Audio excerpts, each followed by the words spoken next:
name is Nick Klein. I'll be joined by my colleagues Mark McDonough, Johnny Cornell, and Eric Bonenkamp. And we just want to take a few minutes of your time to go over our study that we've worked at SDSU here. So for our study, we wanted to look at a significant policy change within an organization and how that policy change would be received by the employees within the organization, what their thoughts and feelings about it would be. We wanted to look at from just our most junior employee that has 0 people underneath them that has just joined the organization, all the way up to people that have been invested in our organization for 18, 20 years and have up to 200, 300 people in their charge, various different roles and responsibilities. And we also wanted to look externally outside of the organization how the media was reporting on this policy change, and then what was the perception of the employees to that media reporting and how often they would interact with it. So it should be no surprise that we chose the United States Marine Corps as our organization, and we chose the force design policy as our method of study. And so a crude example, if I may, for force design is, does anybody know what this is? It's my fun prop. I know, sir, you do. So Apple iPod Shuffle, the classic, back in the day, LimeWire, my eyes really are good downloading. enough to see that from here. Yes, absolutely. So in 2014, they had a great over a decade of running with this. In 2014, Tim Cook of Apple came out, discontinued it. It broke my heart personally because I couldn't get mine refixed when it had just broken, and they wanted to get away from it. And he simply said that budgetarily within Apple, there was other things they were looking to do, that the customer base was not really there, parts and labor, it was not a sustainable option for them, and they were looking somewhere else in the future. The very next year, 2015, what did they come out with? The Apple smart watches that everybody loves, and you all count your steps and clap for yourself for how much you've walked. And so we've forgotten all about the Apple iPod. It's a crude example, but that's kind of the way force design was. In our Tim Cook at the time, General Berger, came out and said essentially the same thing that Apple did, that currently we are not manned, trained, and equipped within the United States Marine Corps to meet future conflicts, and we need to look at our budget and how we need to reorganize ourselves in order to meet those future objectives. And so same thing as Apple, we need to divest some things to invest in some things. And so what we looked at was a divestment investment strategy, and what we got rid of was, right off the bat, we got rid of our tanks and armor, we got rid of military police, and then we did some reduction in our infantry capability, our artillery capability, and then we also got rid of some of our helicopter platforms, reducing them. And then same thing, hey, I need my Apple smartwatch, what's the new technological thing I'm advancing in with my budget? We looked at getting into rocket HIMARS artillery that can reach out further than standard old artillery, as well as then working with our Navy counterparts, a naval strike missile and our ability to help our Navy counterparts going forward. And then a plethora of, you've seen in the recent 2 years, unmanned UAS capabilities and getting those online. And so that's kind of just in a nutshell force design and what we look to study. Thanks a lot, Nick. Okay, as Navy and Marine Corps personnel in here, I'm sure you're all very aware of force design and big fans, know about it. As PR professionals, I'm positive you haven't ever heard of this before, so I'm going to talk about it, and it's agenda setting theory. So agenda setting and its seminal studies tell us that the media affects what the public thinks about. As the media covers a topic, it becomes part of the agenda of the day, and the public out in town is discussing it and thinking about it. Now, digging deeper, second level agenda setting tells us that not only does the media affect the topics that are prominent in the minds of the public, but it can also affect how they perceive it. And this is done through how they cover the overarching topic and then its attributes or its main points.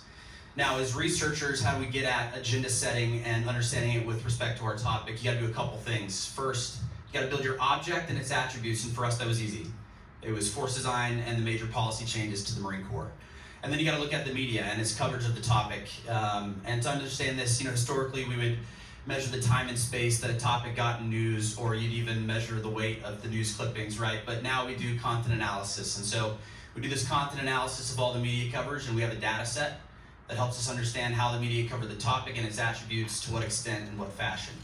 Then we look at our audience, and to understand our audience, you can do a couple things. You can do focus groups, interviews, but really you do a survey.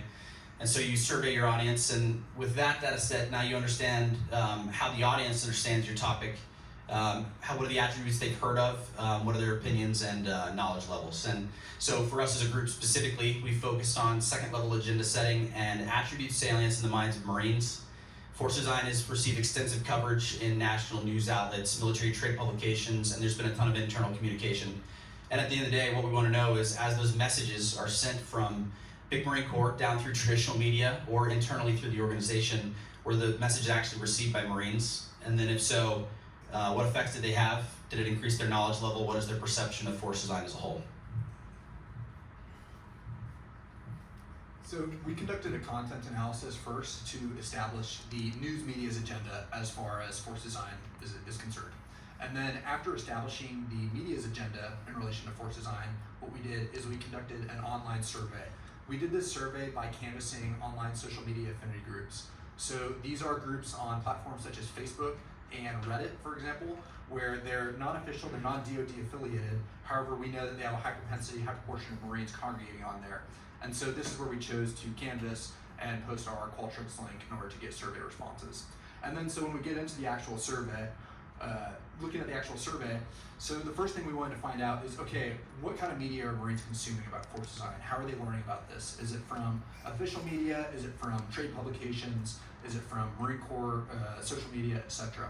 And then once we find out, okay, how are Marines learning about force design, we wanted to look at how are Marines learning about force design from within their units. So that's where our policy communication index comes in. The PCI, what that does is it assesses Marines on a number of questions, asking basically to what extent force design was discussed within their units from their chain of command. And then moving on from that index, what we did is we wanted to look at, okay, how salient is force design as a whole to Marines? How interesting is it to them? And then digging deeper with our exposure to attribute scale, what we looked at is each individual policy component of force design, like Nick discussed earlier. Okay, how salient is that in the minds of Marines? How often are they reading about that in the media that they're exposed to? And so then looking at our survey demographics, you'll see that we received 164 responses from canvassing those social media affinity groups. And I know the first thing that's probably going to jump out to everyone's eyes on this slide is that 91% number. 91% of our respondents were male. And I want to assure you actually that is representative of the broader Marine Corps, where the latest data we have from 2022, that about checks out. So Tasia and Lauren, if you guys want to get those inter-service transfer packages ready, and we'll pump those numbers up a little bit for us, it'd be awesome. Lucky to have you. So then when we move into MOS and age demographics, so occupational specialty and age demographics, that's where our data gets actually less representative of the broader Marine Corps. So take age, for example. The average age of the respondent to our survey was 29. The average Marine is about 21 years old. And that, I think, is just due to, it's probably skewed due to our own personal networks. We're all late 20s to early, mid to late 30s officers. So I think that skews the age number up a little bit above the average age of your young Marines. And then same thing when you look at the MOS data. So for occupational specialty, we did have a broad representative across the whole Marine Corps. Every MOS was represented. However, it was still influenced by our own networks, because you'll see that communication strategy, our own MOS, was the #1, followed closely by aviation maintenance and another aviation MOS. And so those military occupational specialties, again, I think skew towards our own personal networks and backgrounds, and is the reason for why that data is a little bit less generalizable to the broader Marine Corps.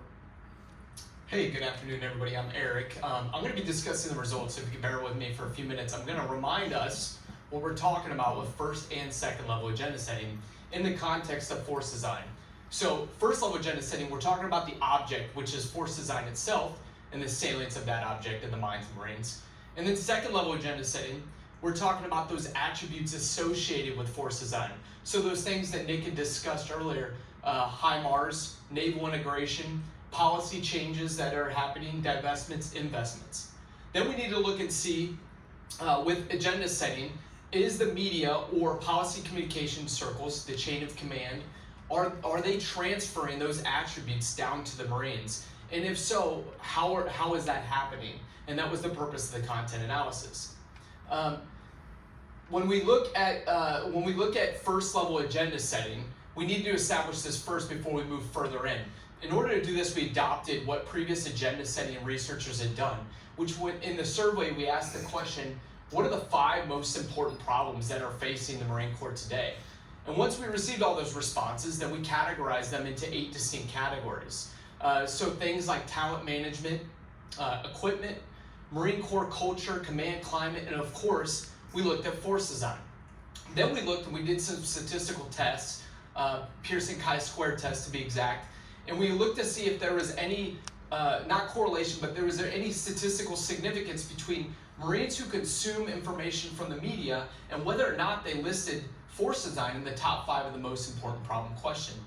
And we did find that there was statistical significance. If I am a Marine who consumes information from traditional media, I am more likely to list force design in the top 5 of the most important problems. We also looked at social media. There was no statistical significance. If I'm a Marine who consumes information about force design from X, formerly known as Twitter, Instagram, and Facebook, I'm actually just as likely to list force design in the top 5 of what I think are the most important problem. Moving forward, we wanted to look and see if I'm a Marine who lists force design in the top 5 most important problem, does this affect my perceived knowledge about the issue? Does this affect whether or not it's salient in my mind? Does this affect whether or not I talk about it in policy communication circles? So when we did an independent samples t-test, we saw that this was the case. Marines who had experience or there was a first level agenda setting effect actually had higher perceived knowledge scores. They also were more willing to talk about force design in policy communication circles. So we've established that first level agenda setting is occurring. Now we need to look at second level agenda setting. So going a little bit deeper into this agenda setting research, we adopted the same procedures that we'd done before, but this time we categorized those most important problem questions associated with the attributes that Nick had talked about. So salience of things such as HIMARS, rockets, as well as naval integration, other key concepts that are associated with force design. And we did further statistical tests, and then we came up with the slide which you see in front of you, which is the ranked order in which Marines thought about these things. So as you can see on its face, these do not align. And in fact, when we did a Spearman's Row correlation test, we found that there was no correlation at all. The media's agenda and the way that they covered these topics did not align with the way that the Marines talked about this. So there was no second level agenda descending effect at first from what we saw. So we decided to look a little bit deeper, and what we did is we looked at attribute salient scales, the scales that Johnny had talked about, and we did another test, and we saw that Marines who had listed force design in the top 5 of the most important problem actually rated themselves as higher as attribute salience. So what does this mean? What we had inferred with the inferential statistics is that if I'm a Marine who consumes information, there is a second level agenda setting effect. However, it's not powerful enough for me to list these attributes in the same order as the media does. There's a second level agenda setting effect. It's just not powerful for me to think of it the same way that the media is portraying it. So some of our other results, we needed to look a little bit further. So most importantly, what we wanted to see, hey, was policy communication, was the chain of command, was official sources affecting the way that Marines thought about this issue, how they prioritize this issue?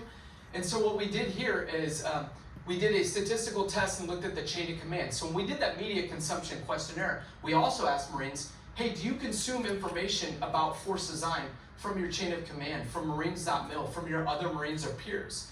And when we looked at chain of command, there was no statistical significance. In fact, if I learned about force design through my chain of command, I was just as likely to not list those top 5 most important problems. I was just as likely to be about the same in those attribute salient scales. Then this got us thinking a little bit deeper. So what if we cut out and we look at other Marines and peers? With the media consumption questionnaire, we asked, hey, do you consume information about the Marine Corps and force design from other Marines and peers? And there was statistical significance. Marines who learned about force design from their peers are more likely to score higher in attribute salience, to communicate policy-wise about force design, as well as other measures that we looked at. So what does this mean overall? Well, there's been no shortage of communication regarding force design, both in the media, policy communication circles, chain of command, but the most powerful agenda setter is that individual Marine. The Marine who goes out and seeks that information about force design is more likely to talk about it. They're more likely to seek out more information about it. So on behalf of the group, Johnny, Nick, and Mark, thank you all for your time. Special shout out to Dr. Sweetser for her graciousness and bearing with us through the data, as well as the folks who came from out of town to be with us here today. We'll take questions.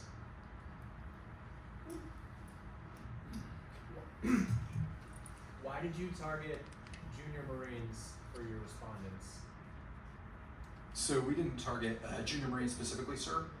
we put these surveys out on groups that have Marines of all ranks, and I think the data bears that out. So actually at the very beginning, especially, a lot of our data was coming in, we were worried that we weren't getting too many junior Marines.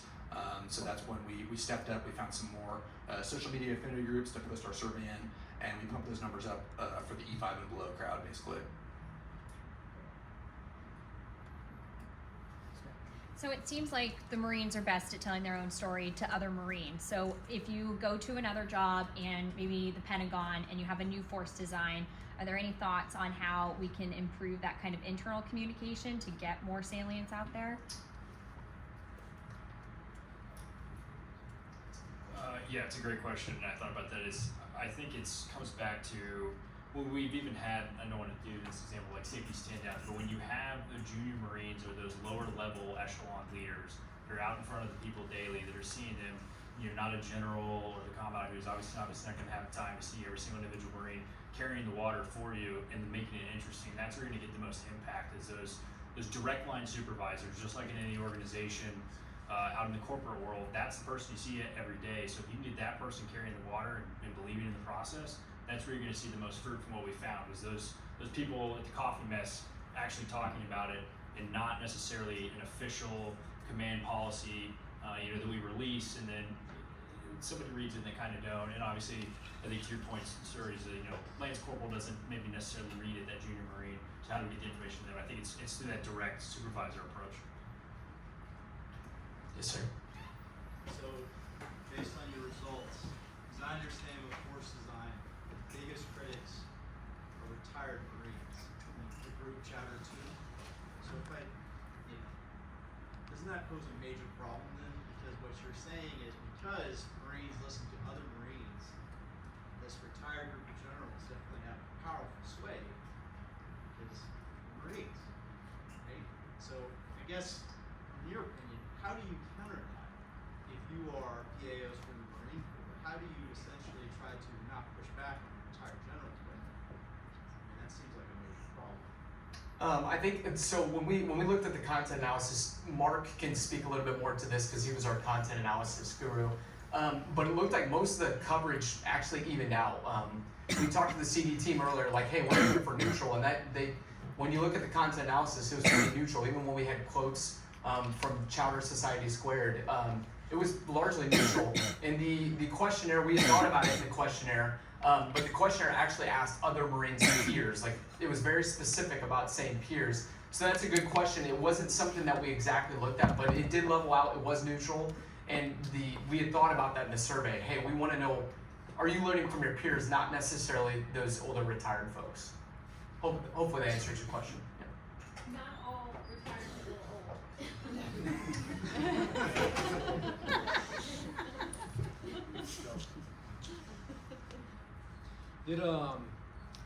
Just curious, as the last few years we've kind of seen different ways, and you guys talked about how force design was communicated. I'm kind of focusing in, from some of the things that I've seen in the feedback that I've heard of the messages to the force and the internal.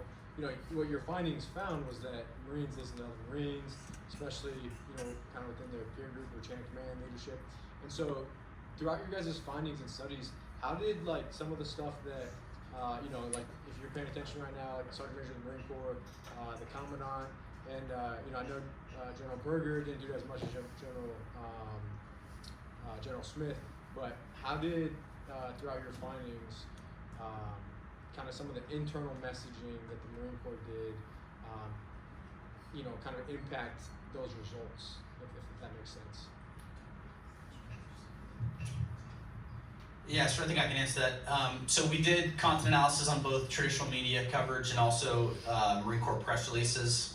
So we talked about policy communication circles, and we included like the Marine Corps' official sources in that, like the website and our social media.